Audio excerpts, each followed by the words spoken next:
पवित्रं मविन्दतः सकृतं कारिणे ॐ शांति शांति शांति।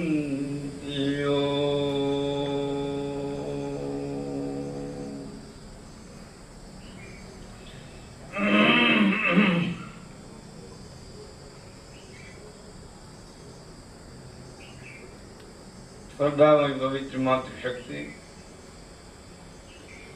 धर्म प्रेमी सज्जनों, आज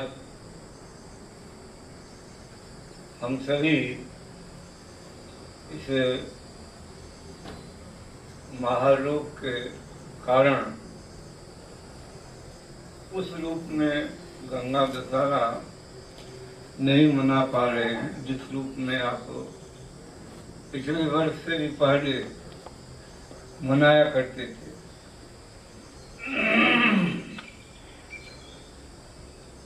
और उसमें कारण केवल यही थे जो शासन के, सरकार के जो नियम है, आदेश हैं, और वो आदेश भी केवल इसलिए है कि सुरक्षार्थ है, आपकी सुरक्षा के लिए है और कोई कारण नहीं है, तो उसका ध्यान रखती है। किंतु पर्व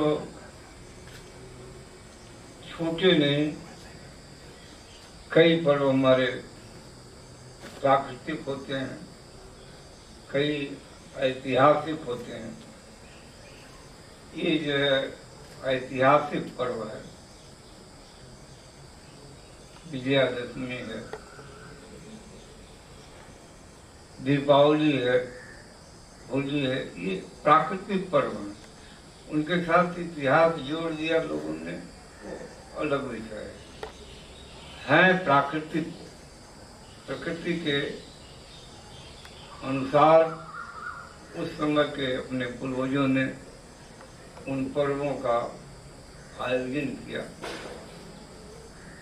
ये भी पर्व जो है ये प्राकृतिक नहीं है बल्कि ये ऐतिहासिक है। इस दिन गंगा का अवतरण हुआ था। हिमालय से उनको उस समय के जो तपस्वी लोग थे, पुरुषार्थी लोग थे, जैसे लोग नहर निकालते हैं, निकाली लोगों ने जल की सुविधा के लिए, ऐसे ही इसको भी भगीरथ के लोगों ने, संतान ने उनको हिमालय से यहाँ तक लाए। यहाँ लाने में तो इसका ये नहीं अर्थ नहीं है कि आप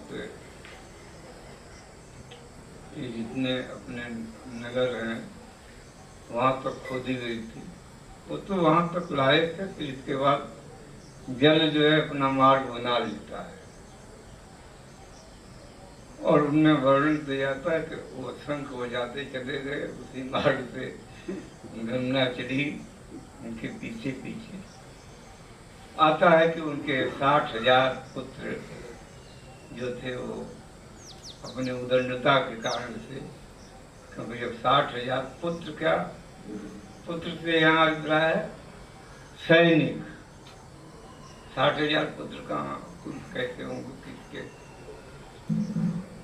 सैनिक थे, उन्होंने कुछ दुर्व्यवहार किया होगा और उसके कारण से वो नष्ट हो गए। तो उनके उद्धार के लिए, अर्थात प्रजा के उद्धार के लिए इस स्थान को जो शुष्क पड़ा हुआ था वहाँ उसे ले आए, गंगा को। इसकी अपनी कुछ विशेषताएं हैं, जल की विशेषताएं हैं। वो हमारे भारत की नदियों में भी वो विशेषता नहीं है। न वो यमुना में है, न वो नर्मदा में है, न वो कावेरी में है। और जितने हमारे ब्रह्मपुत्र वगैरह जो भी बड़ी बड़ी नदियां हैं, उन नदियों में नहीं, केवल वो विशेषता जो है गंगा जल में है। और गंगा जल में वो विशेषता हमारे कहने से नहीं है, बहुत इसके परीक्षण हुए हैं, विदेशियों ने इसके बहुत परीक्षण किए कि भारत के नहीं, विश्व की कोई भी नदी नहीं ऐसी है जिसका जल रखा जाए और 2-4 महीने में वो विकृत न हो जाए, उसमें दुर्गंध न आने लगे। अपने घर का जल चाहे नल का या जो सरकार भेजती है उस नल का, इसे आप रख देंगे कुछ दिनों में इसमें दुर्गंध आने लगी। हम तो देखते ही रहते हैं। हमारे एक अपने बड़े भक्त थे जो अमरनाथ गए थे, तो वहाँ जैसे गंगा की इतनी प्रसिद्धि है कि वहाँ जो है उस स्थान में जो नदी प्रवाहित होती उसका भी नाम रख दिया अमर गंगा। अमरनाथ में वो बह रही है जो अमर गंगा हो गई।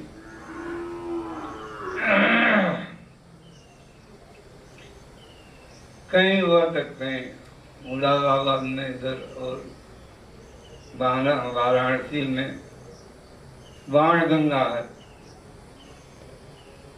इतनी इसकी महत्ता है, इसका जल विकृत नहीं होता है। उन्होंने वो लाए थे तो श्रद्धा से तो मैंने उसको रख लिया। फिर कुछ दिनों के बाद महीनों बाद ध्यान आया कि जरा उस जल का आचमन कर लिया जाए, अमर गंगा है, अमरनाथ से लाए तो उसमें तो दुर्गंध आ रही थी, उसमें दुर्गंध आ रही थी। और हमारे, आप तो लोग देखते रहते हैं, हमारे एक भक्त थे वो गए थे गोमुख। तो मैंने कहा भाई गोमुख का जल लाना, और गोमुख ऐसे नहीं, जहाँ से गंगा निकलती है वहां से लाना। तो गोमुख से यहीं से प्रारंभ हो जाता है, बहुत दूर लंबी यात्रा है। आप शायद गए हैं या नहीं गए हैं, जहाँ से गंगा निकलती है तो बिल्कुल उसके सामने एक शिला है। तो मैंने कहा भाई हमें स्नान करना है तो शिला पर बैठ के करना है।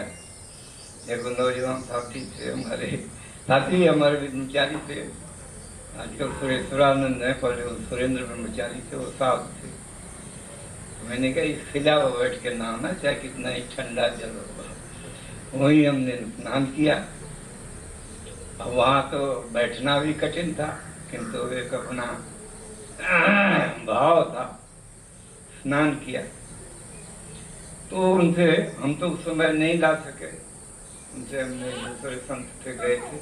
मैंने कहा गोमुख का जल लाना, और वो गोमुख का जल लाए। वो आज भी पड़ा है, उसमें कोई दुर्गंध कुछ नहीं आती। अमर गंगा वाला तो खराब हो गया, हमें फेंकना पड़ा। ये इसके जल की एक महत्ता है। और भारत के ही नहीं, विश्व में किसी भी नदी, चाहे वो मिसिसिपी हो या और कोई बड़ी बड़ी नदियां हैं जितने भी संसार के, किसी में वो विशेषता नहीं है।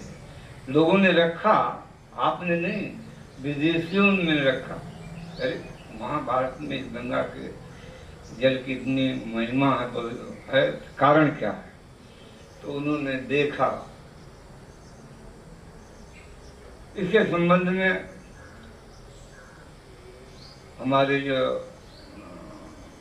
प्रथम प्रधानमंत्री नेहरू जी थे, वो तो आप जैसे थे जानते ही हैं, किंतु उन्होंने एक बार ऋषिकेश में वो कहा कि पहले मुझे गंगा पर इतना विश्वास नहीं था, किंतु जब विदेश में मैं गया वहाँ एक गंगा के संबंध में पुस्तक लिखी हुई थी, उसको जब मैंने पढ़ा तो मैंने कहा ये लोग तो झूठ नहीं लिख सकते। फिर जो है उसका उस दृष्टि से उन्होंने देखा जिस दृष्टि से उन्होंने लिखा था। हमारे पर तो विश्वास है ही नहीं। हर एक हमारा पढ़ा हुआ छात्र जो है उन विश्वविद्यालयों में जो है वो आधा से अधिक जो है वो विदेशी होता है। आपको गाली देना उसको सिखाया जाता है परोक्ष रूप में, ऐसे नहीं माँ बहन की गाली नहीं। जैसे आज लोग जो है वो बाहर से आए, वो गोमांस खाते थे, अब ये गाली ही तो है। हमारा घर हमने कहा था एक विदेशी तो कहाँ से आ गया, तो वो जो है सब देखा उन्होंने, तो परीक्षण किया, तो वो आज वही उस गंगा के अवतरण का दिवस है। और हम इसी रूप में इसको कि ये पर्व जो है किसी न किसी रूप में चलता रहना चाहिए है। शासन के आदेश का पालन करते हुए कोई लोग आ गए, सेठी जैसे लोग जबरदस्ती आ जाते हैं नहीं तो हमारा तो ऐसा कहता बहुत उसको सीमित रखा जाए, इसलिए कक्षाएं उधर चल रही हैं। सभी ब्रह्मचारियों को भी नहीं लाया गया क्योंकि भाई नियम का पालन होना चाहिए अपने, तो उसके अनुसार जो है ये आज हम प्राचीन परंपरा के अनुसार आज इस पर्व को पुनर्जीवित रहे, हमारी पीढ़ियों में आता रहे, अपने आस्थाएं बनी रहें। इसलिए पर्वों का जीवित रखना आवश्यक होता है। पर्वों को जीवित रखने के लिए, पर्वों को जीवित रखने के लिए नहीं, पर्व जीवित रहेंगे तो हम जीवित रहेंगे। अपने जीवन के लिए औषधि हम किस लिए खाते हैं कि हम स्वस्थ हों। आप न खाइए, औषधि का क्या बनता है, बिगड़ता है। इसलिए जो है ये पर्व जो है ये मनाया गया। बहुत सारे लोगों ने अपना प्रयास किया, महापुरुषों को स्मरण करते रहते हैं। मैं कभी कभी आज समाज में भी कह देता हूँ, हम ऋषि दयानंद का जन्म दिवस मनाते हैं, कुछ मनाते हैं, किस लिए मनाते हैं? उससे दयानंद को गए, दयानंद को क्या लाभ है? नहीं, उससे प्रकाश मिलता है, जानने के लिए हमें कुछ न कुछ प्रेरणा मिलती है, इसलिए हम उसे मनाते हैं। और हमने ये जो है आशीर्वाद का जो कार्यक्रम रहा, ये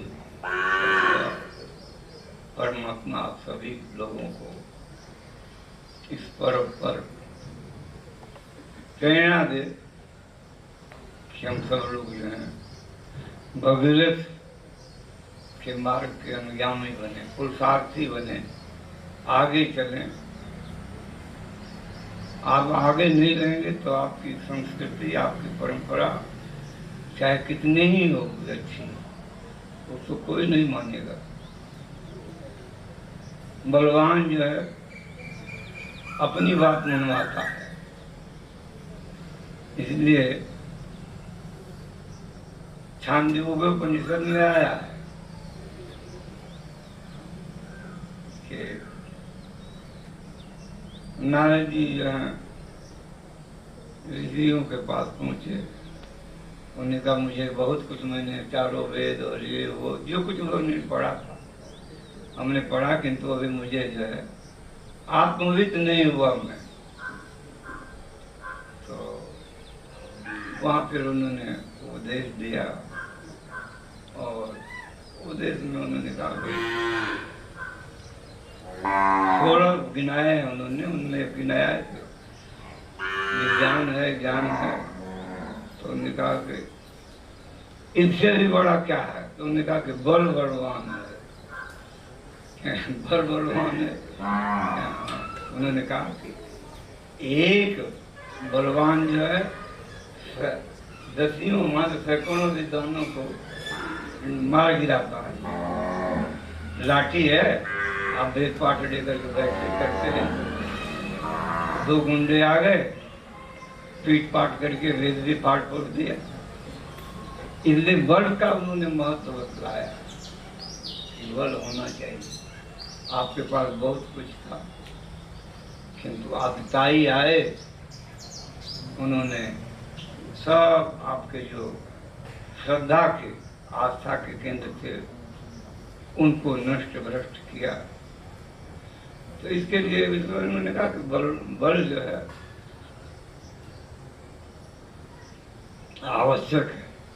इसलिए वेद में कहा कि नहीं, यत्र ब्रह्म क्षत्रम, क्षत्र भी होना चाहिए। क्षत्र नहीं है तो कुछ नहीं है। तो ये अपनी परंपराएं जीवित रहें, चलती रहें।